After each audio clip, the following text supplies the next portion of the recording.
तलाश special report में पलामू जिले के हमारे पंडवा प्रखंड रिपोर्टर भरत शर्मा ने अपने रिपोर्ट में एक ऐसे परिवार की कहानी को लेकर आए हैं जिससे समाज के हर वर्ग और हर समुदाय को एक सीख लेने की आवश्यकता है।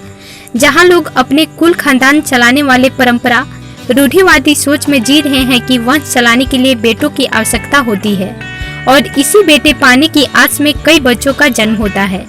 इसी वजह से परिवार के सभी सदस्यों का भरण पोषण सही तरीके से नहीं हो पाती है। खानदान चलाने के लिए बेटों की आवश्यकता तो होती ही है, पर शायद आज लोग यह भूल रहे हैं कि फूलों सी कोमल हृदय वाली होती हैं बेटियां, माँ बाप की आह पर ही रोती हैं बेटियां। भाई के प्रेम में खुद को भुला देती हैं अक्सर, फिर भी आज गर्भ में जान खोती हैं बेटियां।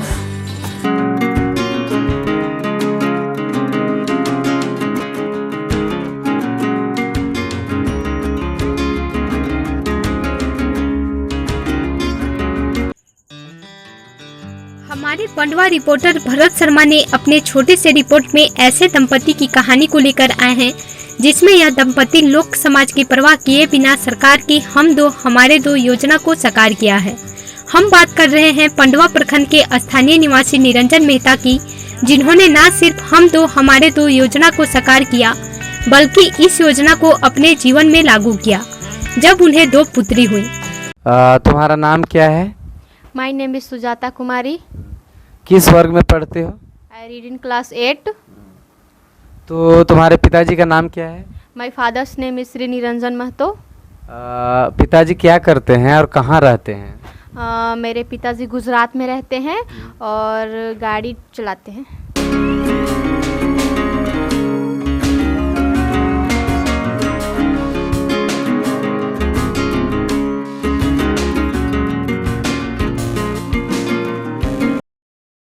निरंजन मेहता व उनकी पत्नी चिंता देवी ने यह निर्णय लिया कि हमारे लिए हमारी छोटी सी दुनिया हमारी दो बेटियां ही रहेंगी और इस निर्णय के बाद दोनों ने अपनी सहमति से सरकार की योजना के तहत परिवार नियोजन अपनाया ताकि बेटियों की परवरिश में ज्यादा बच्चे बाधा न हो।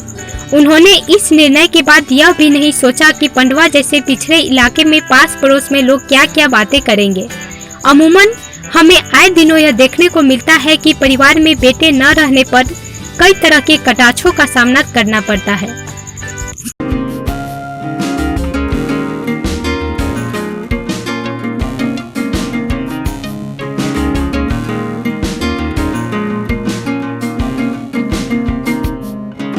आप सबों को यह जानकर ताज्जुब होगा कि निरंजन मेहता व उनकी पत्नी चिंता देवी की शिक्षा हाई स्कूल से भी नीचे है, मतलब हम कहें तो केवल प्रारंभिक शिक्षा है। पर इस तरह के निर्णय लेने के बाद यह सिद्ध कर चुके हैं कि डिग्रियां भले ही लोग ज्यादा लेते हैं पर शिक्षित नहीं हो पाते। जैसे में जो लोग अपने बेटे और बेटियां में फर्क समझते हैं।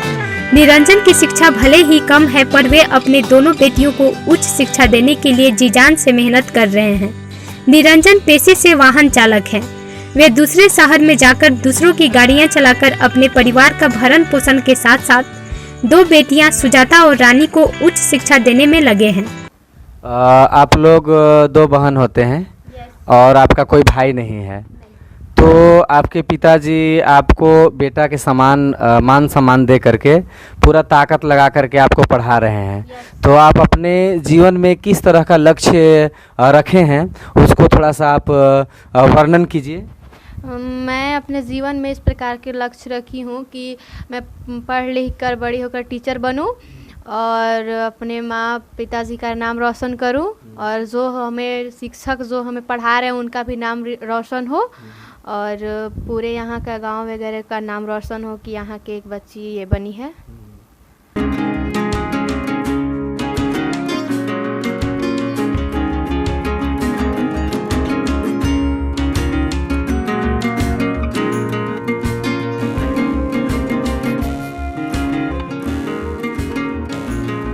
आज बड़ी बेटी सुजाता 9वीं कक्षा में पढ़ती है और यह बड़ी होकर शिक्षक बनना चाहती है ताकि समाज में लोगों को शिक्षित कर सके। वही छोटी बेटी रानी 7वीं कक्षा में पढ़ रही है। तो आप मतलब समाज में कई तरह की कुरीतियां हैं, जैसे लोग बोलते हैं कि अगर बेटा ही हो तो उसको पढ़ाएंगे, बेटी को नहीं पढ़ाएंगे। तो आपको क्या लगता है कि समाज में पढ़ करके बहुत बड़ा कुछ करके दिखाना है, ताकि लोग समझे कि बेटी भी अगर हो तो उसको बेटा के समान सम्मान देना चाहिए, और उसको अगर पढ़ाया जाए अच्छी तरह से तो वह जीवन में लक्ष्य को हासिल कर सकती है। यस, हाँ, ये लोगों का कहना गलत है कि बेटा ही कुछ सब कुछ कर सकता है, बेटी भी सब कुछ कर सकती है अगर उसे कराया जाए। क्योंकि घर और लोगों का यही सोच होता है कि लड़की है कहीं जाए नहीं, ये घर में रहे, बेटा है तुम सब चीज़ करो, ये खाओ ये पियो, लड़की लोग का सारा चीज़ बंद हो जाता है। अगर कहीं जाने के लिए सोची तो वो भी मना हो गया, लड़का लोग जो मांगा वो उसको बेटा को मिल जाता है और बेटी लोग को नहीं मिलता है। तो ये समाज का कहना गलत है, और जिसके माता पिता ये करते हैं वो भी गलत है। ये बेटी लोग के साथ ऐसा भेदभाव नहीं होना चाहिए, सबको सम्मान बराबर देना चाहिए। चलिए, बहुत बहुत धन्यवाद। आपने अपना समय चैनल को दिया, तलाश न्यूज़ चैनल को दिया, बहुत बहुत धन्यवाद।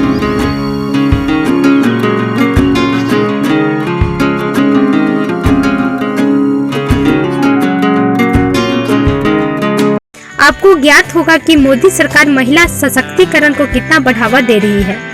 मोदी सरकार की बेटी बचाओ बेटी पढ़ाओ योजना को लागू किए 5 वर्ष हो रहे हैं, और निरंजन जैसे महान लोगों से लगता है कि मोदी की पढ़ेगी बेटी बढ़ेगी बेटी आज धरातल पर साकार हो रहे हैं। बेटियों के प्रति ऐसे सोच रखने वाले परिवार को तलाश टीवी अपने पूरे टीम के साथ सलाम करती है।